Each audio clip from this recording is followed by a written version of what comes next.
Little Miss Splendid and the Princess. Little Miss Splendid and the Princess. Little Miss Splendid, as her name suggests, is very splendid. She wears splendid hats and lives in a splendid house. What does splendid mean? Oh, very beautiful.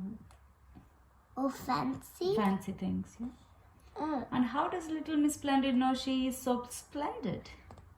She knows because she has a magic mirror that tells her so. Each morning, Little Miss Splendid goes into her dressing room and stands in front of the mirror. Mirror, mirror on the wall, who is the most splendid of all? She asks the mirror. Little Miss Splendid is the most splendid of all, answers the mirror. Next door to a Little Miss Splendid's very splendid house is a castle, which has stood empty for many years. One day on her way to the shops, Little Miss Splendid noticed a solid sign on the castle gate. It says, Sold. Sold?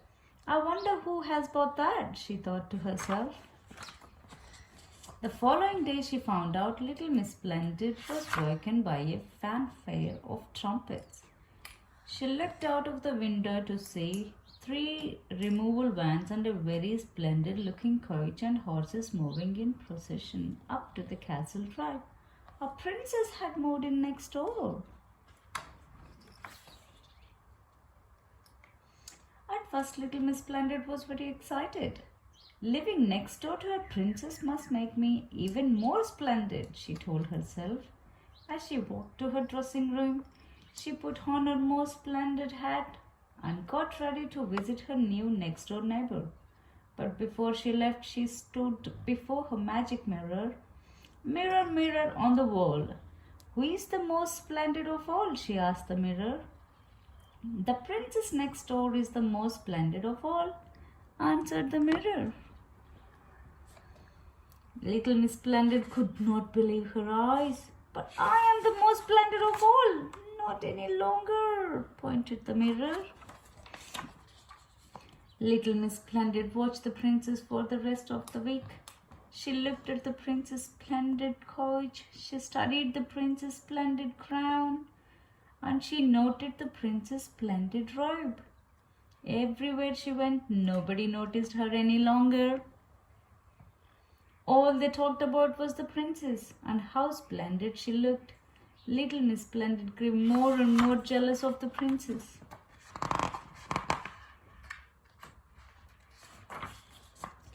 The following week, Little Miss Splendid went shopping. She bought an incredible ornate coach and 4 horses, a shimmering princess hat, and a splendidly long and flowing robe.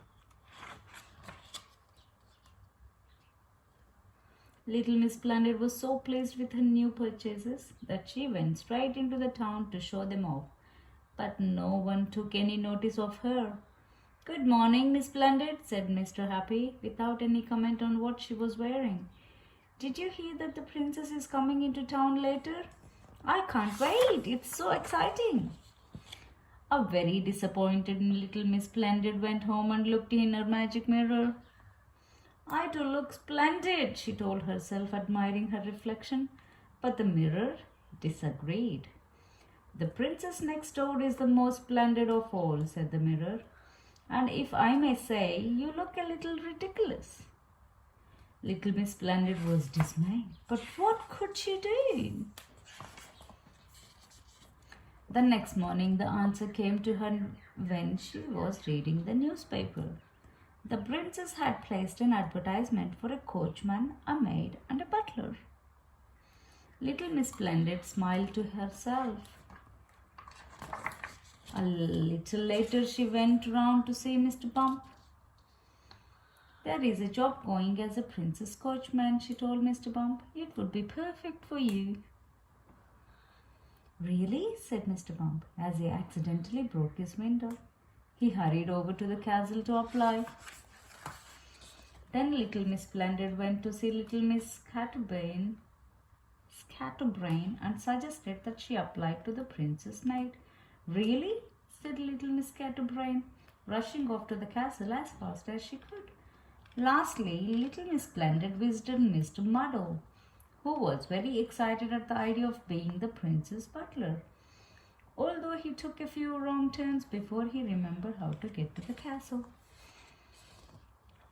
When little Miss Splendid saw the princess next, it was very obvious that her three friends had got the jobs. Mr. Bump had crashed the prince's coach and wrecked it. Little Miss Scatterbrain had ironed the prince's robe and burnt a large hole in it. And Mr. Muddle had muddled up the crown and the bread, and he put the bread in the safe and the prince's crown in the oven and melted it. The princess did not look in the least splendid. Little Miss Splendid stood in front of her magic mirror. She goes, "Mirror, mirror on the wall, who is the most splendid of all?" she asked. "Little Miss Splendid is the most splendid of all," came the reluctant reply. "I knew I was the most splendid of all," cried little Miss Splendid. "Although," continued the mirror, "I did hear that the queen is coming to stay." Right. The end. Right. Goodbye, everyone. Hope you like my videos. Goodbye.